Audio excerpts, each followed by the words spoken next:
All right, so let's talk about this stimulus check that everybody's kind of buzzing about. $5,000, maybe even more.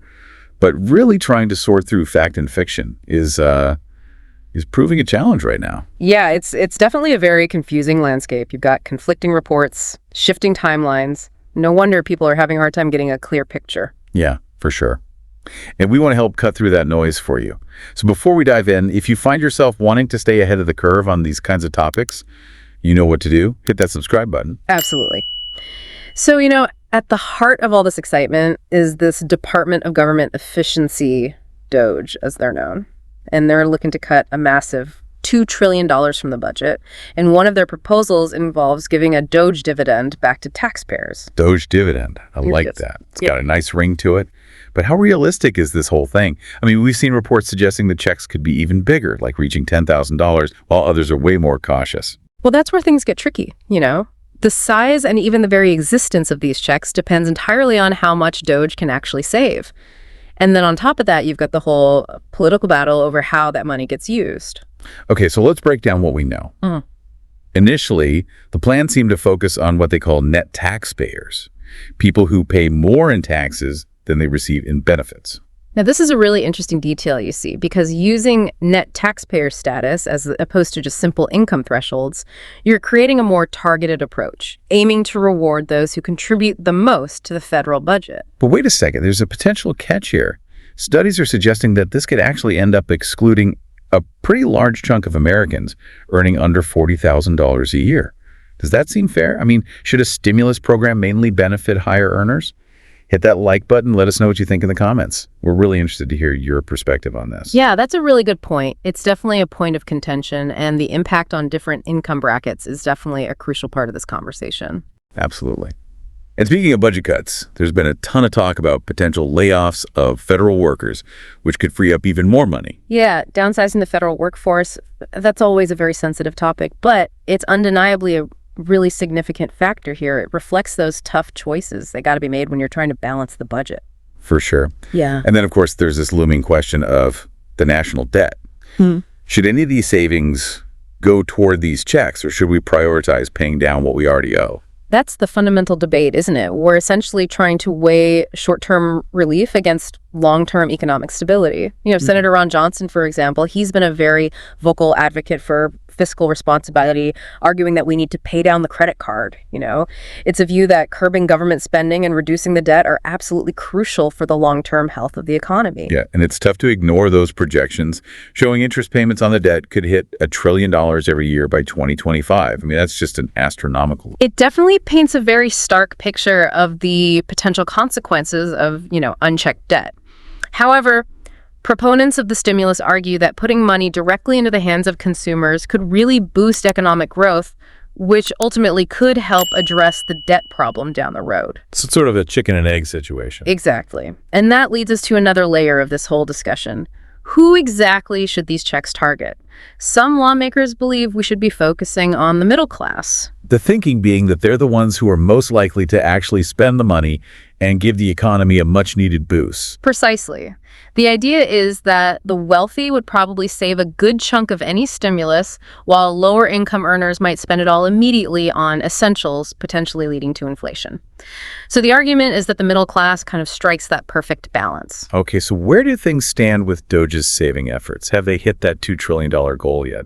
Not even close. Really? As of February 24th, they'd only reported savings of $65 billion. That's a pretty far cry from their goal. Wow, that really puts things into perspective.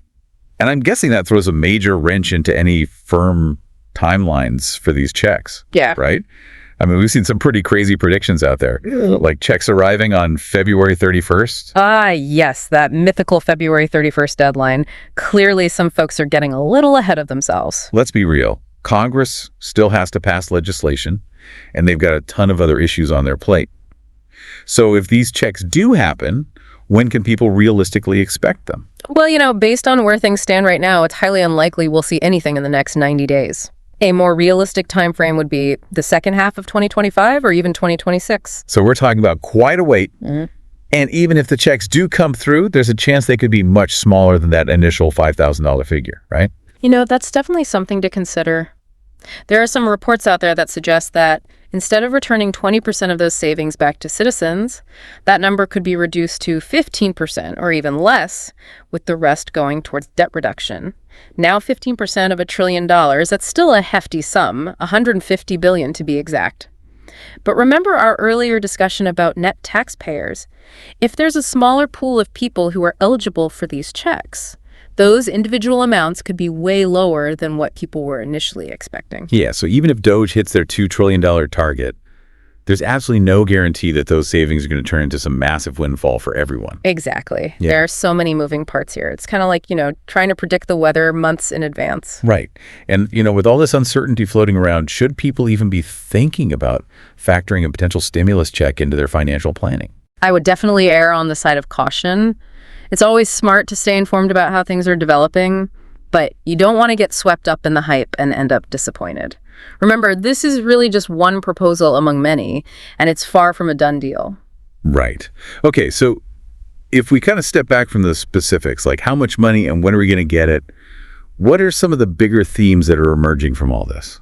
Well, one of the really fascinating things is how this whole stimulus check idea has basically become this lightning rod for these bigger economic and societal questions. The tension between, being fiscally responsible and wanting to stimulate the economy, that's really at the forefront here. Yeah, it's almost like a tug of war between the people who want to pay down the debt and the people who think the government should step in and give the economy a boost. Exactly. And this isn't just some theoretical debate. This reflects two fundamentally different perspectives on what the government should be doing and how we should be prioritizing our resources. Senator Johnson's pay down the credit card analogy that really speaks to this idea of limited government and personal responsibility. But there's also this other viewpoint that emphasizes the government's responsibility to step in and help people when they're struggling and make sure there's a safety net.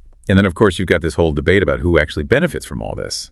This net taxpayer concept has definitely sparked a lot of conversation about fairness and equity. It really has.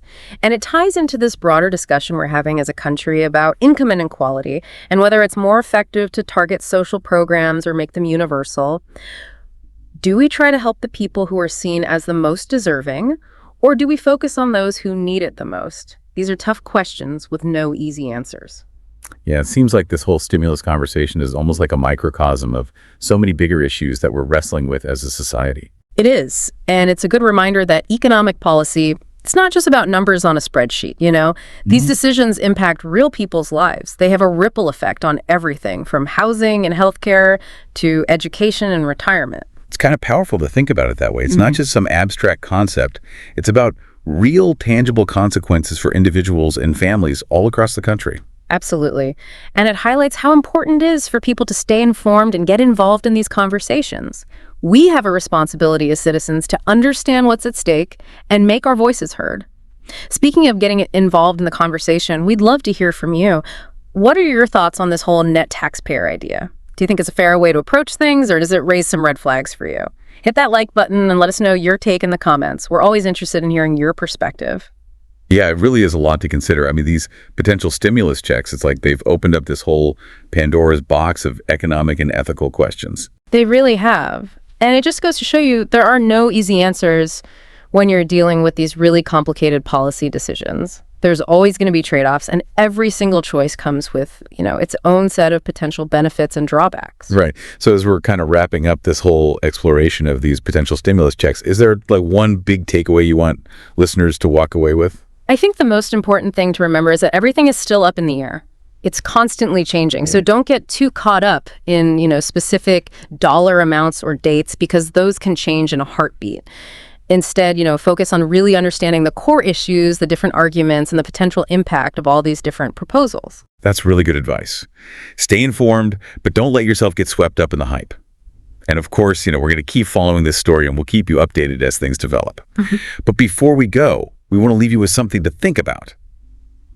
Given everything we've talked about today, this push for fiscal responsibility, the desire to stimulate the economy, and those concerns about fairness and equity, what do you think is the most responsible and effective way to use any savings that Doge is able to achieve?